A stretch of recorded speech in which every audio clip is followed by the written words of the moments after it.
அவர் இன்னும் சினிமா நடிகராகவே இருக்கார். அதான் பிரச்சனை. அதை சினிமா கவர்ச்சின்னு யாரும் சொன்னா ரொம்ப வருத்தப்படுறாரு, கோபப்படுறாரு. அவரை சேர்ந்த அந்த பரிவாரங்களும் ஆச்சரியக்குறிகளும் ரொம்ப வருத்தப்படுறாங்க. அவருமே அன்னைக்கு திருச்சி மேடையில் அவர் அவருடைய உடல் மொழியே இன்னும் சினிமாவில் ஷூட்டிங் வரப்ப அவர் ஒவ்வொரு முறை வீட்டை விட்டு வெளியில் வந்ததுலேருந்து அவர் வீட்டுக்கு போகிற வரைக்குமே எல்லாமே ஒரு ஷூட்டிங் பார்க்குற ஒரு அனுபவம் தான் எல்லோருக்குமே ஏற்படுகிறது என்று எல்லோருமே சொல்கிறாங்க. அது சொன்னால் எங்களை பார்த்து பொறாமப்படுறீங்க, நாங்கள் ஆட்சிக்கு வந்துட்டோன்னு எங்களை பார்த்து எதிர்கட்சிகள்லாம் பொறாமப்படுறாங்க, அவர்கள்லாம் உதிரிகள், அவர்கள்லாம் தீய சக்திகள், அவர்கள்லாம் தீர்ந்து போன சக்திகள் அப்படின்னு இந்த சினிமாவிலலாம் அவர் படங்களில் கிளைமேக்ஸ்லாம் ரொம்ப உணர்ச்சி வசப்பட்டு பேசுவார். அது மாதிரி தான் பேசுகிறாரு. ஒன்று பேசுனா கத்தி பேசுகிறாரு, இல்லை வாயே திறக்க மாட்டுறாரு. அதே முதலமைச்சர் பேசுங்கன்னு சொல்லி மற்றவர்கள் கேட்டாங்கலாம், நான் கேட்கறது இல்லை. ஏன்னா முதலமைச்சர் பேசுனா இப்படி தான் இருக்குங்கிறது என்னால் யூகிக்க முடியுது. மற்றவர்கள் அவரை பேச சொல்லி பார்க்கணும் ஆசைப்படுறப்ப அவர் யார் என்பதை வெளிப்படுத்தி கொண்டிருக்கிறார். அது சட்டமன்றமாக இருக்கட்டும், நேற்றைக்கு கூட கரூர் மேடையே அப்படித்தானே இருந்துச்சு. அவருடைய பாடி லாங்குவேஜ் என்னமோ துக்கத்துக்கு வந்த மாதிரி கருப்பு சட்டெல்லாம் போட்டிருக்காரு. ஆனால் அவருடைய பேச்சிலேயோ அவருடைய உடல் மொழியிலேயே எந்த துக்கமும் வெளிப்படல. சினிமாவில் எப்படி ஒரு ரோலில் டைலாக் பேசுவாங்களோ அது மாதிரி தான் இருக்கே தவிர, அதான் உண்மை, தப்பாக எடுத்துக்காதீங்க. முதலமைச்சர் அவர்கள் அவர் முதல்வர் என்பதை உணர்ந்து செயல்படணும்.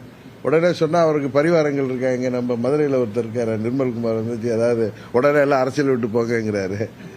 அரசியலை விட்டு தமிழ்நாட்டு மக்கள் யாரை வெளியேற்ற வேண்டுமோ அவர்களை உறுதியாக வெளியேற்றுவார்கள். அதுபோல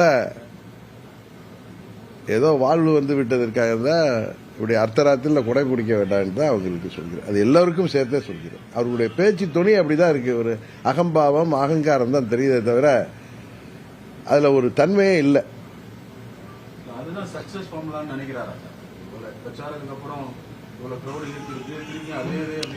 இல்ல, அவர் ஒரு திரைத்துறை பிரபலம், சினிமாவில் பிரபலமான நடிகராக இருந்ததுக்காக தான் இந்த முறை ஆட்சிக்கு வந்திருக்காருங்கிறது யாராலையும் மாற்ற முடியாது. ஏன்னா அவர் என்ன 50-60 ஆண்டுகள் அரசியலில் சேவை செய்து வந்தாரா, இல்லை பேரறிஞர் அண்ணா போலையோ, இல்லை புரட்சித் தலைவர் எம்ஜிஆர் போலவோ சினிமாவில் நடித்தாலும் அவர் பல ஆண்டுகள் அரசியலில் ஒரு கட்சியின் வளர்ச்சிக்காக, ஒரு கட்சி ஆட்சிக்கு வர வேண்டும் என்பதற்காக உழைத்து வந்தவர். பல முறை சட்டமன்ற உறுப்பினராக வந்தவர்.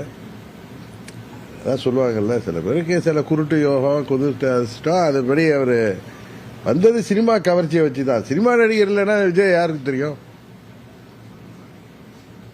உண்மைதானே? அதனால அவர் வந்தது சினிமாவில் இருந்தால் அவருக்கு உள்ள அந்த ஃபெமிலியாரிட்டியை வச்சு தான். அவர் சொல்கிறாருல, வீட்டில் எல்லாம் குழந்தைகள்லாம் இந்த டிவியில் பார்ப்பாங்கன்னு.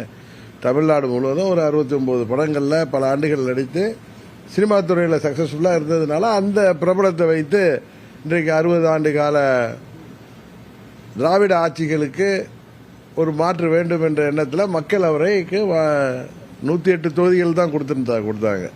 பெரும்பான்மை கொடுக்கல. பெரும்பான்மைக்கு அவர்கள் மற்ற கட்சிகளை, அதுவும் திமுக கூட்டணியில் வெற்றி பெற்ற கட்சிகளை திரும்ப திரும்ப சொல்ற, அவருக்கு அது புரிய மாட்டேது. அவரை சேர்ந்தவர்களுக்கு பரிவாரங்களுக்கும் புரியல. எங்களுக்கு மக்கள் ஆட்சியை கொடுத்திருக்கிறார்கள், அதை பார்த்து பொறாமைப்படுகிறார்கள் சொல்றது தவறு. நீங்க 118 எடுக்கல, நீங்க யார்கிட்ட ஆதரவு வாங்கியிருக்கீங்க அப்படிங்கிறத யோசிச்சு பாருங்க. உங்களை எதிர்த்து இப்ப திரு விஸ்வநாதன் அவர்கள் அமைச்சராக இருக்காருன்னா காங்கிரஸ் கட்சி சேர்ந்தார். அவர் மேலூர்ல தாவேகா வேட்பாளரை எதிர்த்து தான் ஜெயிச்சு வந்திருக்கார்.